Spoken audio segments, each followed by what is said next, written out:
Hello everyone. Today I will start lesson number 3 of history of ninth class named Nazism and the Rise of Hitler. First section of the chapter is Birth of Weimar Republic.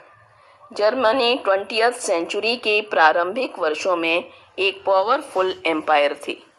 First world war जो कि 1914 से 1918 तक चला, Germany की तरफ से Austria लड़ी और दूसरी तरफ एलाइज कंट्री जिसमें इंग्लैंड, फ्रांस और रशिया थे लड़े.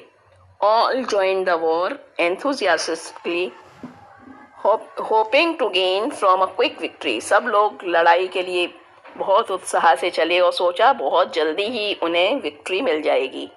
लेकिन जल्दी ही मालूम हुआ कि वॉर अब लंबी हो गई है. यूरोप के सारे रिसोर्सेज वॉर में लग गए. शुरुआत में जर्मनी ने फ्रांस और बेल्जियम को ऑक्युपाई भी कर लिया, लेकिन 1917 में यूएस की एंट्री के साथ एलाइज कंट्री की पोजीशन स्ट्रांग हो गई. With the help of US, allies countries defeated Germany in November 1918. इस तरह जर्मनी की हार और वहाँ के किंग का गद्दी से उतरना, इन दो बातों ने पार्लियामेंट्री पार्टी को जर्मनी की राजनीतिक व्यवस्था को संभालने का मौका दिया.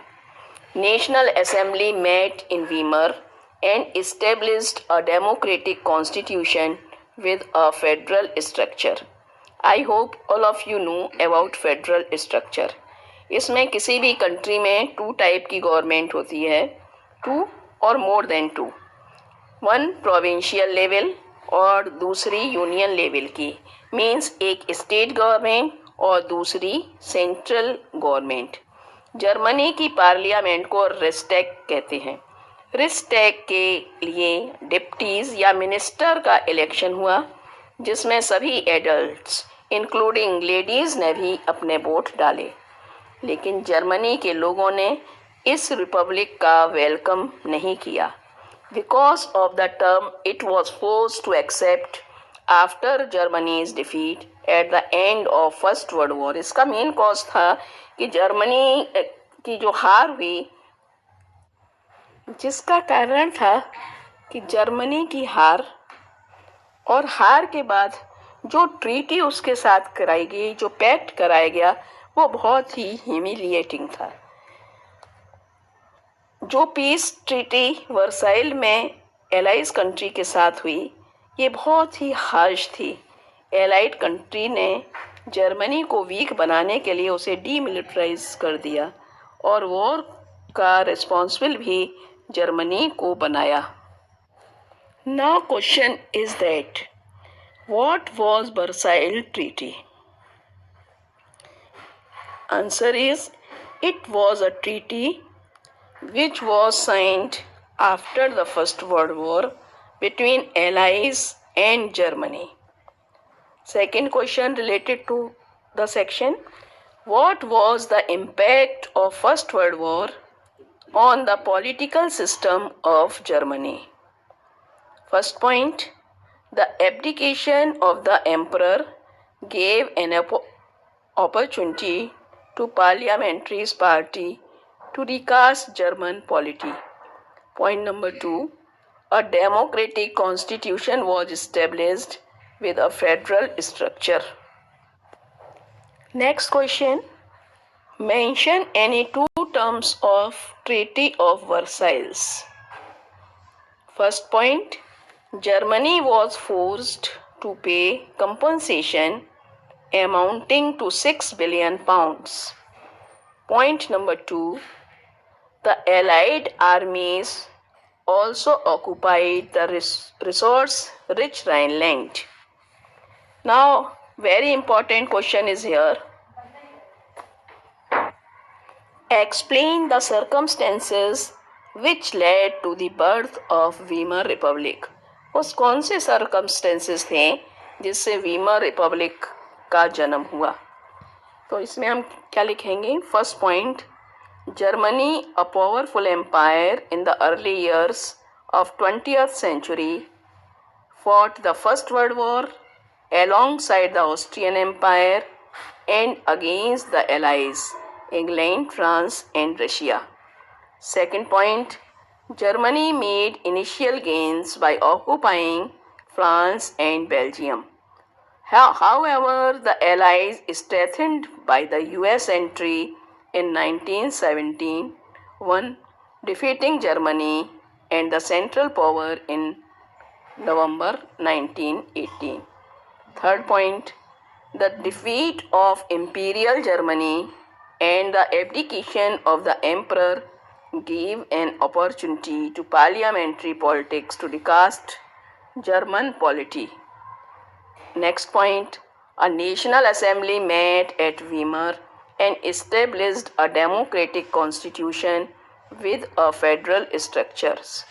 Next point, deputies were now elected to the German parliament or Reichstag on the basis of equal and universal votes cast by all adults including women.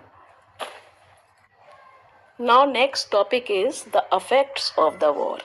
First world war का क्या अफेक्ट पड़ा यूरोप कॉन्टिनेंट पर और या फिर Germany पर. तो the war had a devastating impact on the entire continent, both psychological and financially.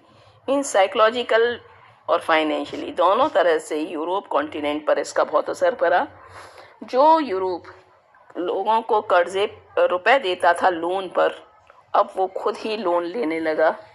और अनफॉर्चुनेटली जो इन्फेंट वीमर रिपब्लिक जर्मनी का था, ये अपने जो ओल्ड एम्पायर था, मींस जो किंग जो रूल करते थे, उनने जो भी पाप किए थे उनको भुगत रहा था.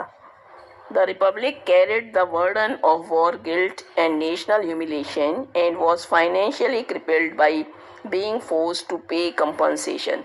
जो वीमर रिपब्लिक एक तो अपने पुरानी पापों की सजा भुगत रहा था, दूसरा उसको वॉर के लिए गिल्टी डिक्लेयर कर दिया गया था और वॉर में जितना भी रुपया लगा था उसका कंपनसेशन भी जर्मनी को ही करना था.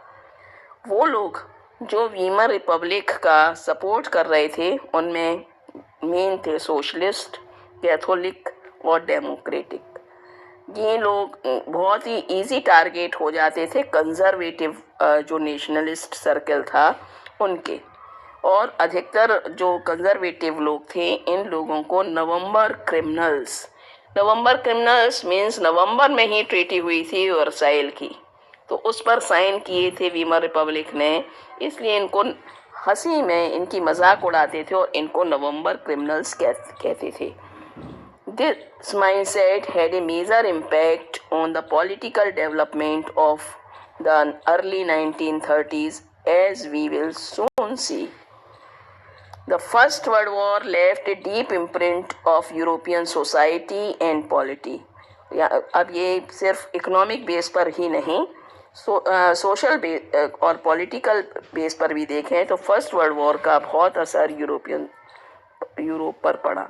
सोल्जर्स जो थे वो सिविलियन की रैंक पर आ गए और जो पॉलिटिशियंस थे अब लोगों से उम्मीद कर रहे थे कि वो ज़्यादा एग्रेसिव बने, स्ट्रांग बने, मैस्कुलाइन बने.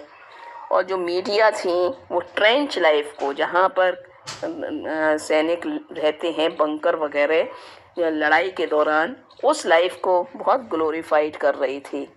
और हकीकत ये थी कि सोल्जर्स जो थे उस समय बहुत ही मिजरेबल लाइफ स्पेंड कर रहे थे ट्रेंच में, और उनको फेस करना पड़ता था पॉइजनस गैस का. और उनकी जो रैंक्स थी वो भी कंटिन्यूअस रिड्यूस होती जा रही थी.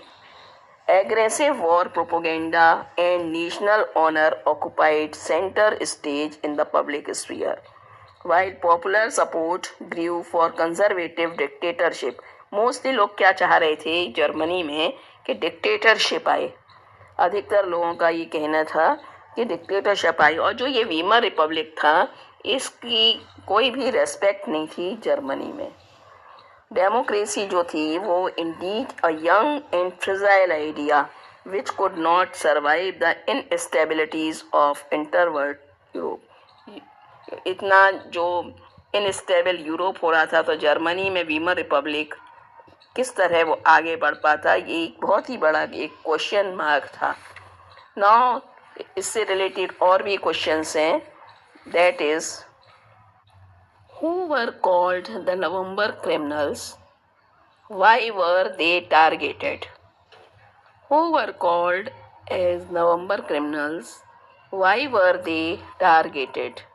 तो इसमें हम आंसर क्या लिखेंगे, सोशलिस्ट, कैथोलिक्स एंड डेमोक्रेटिक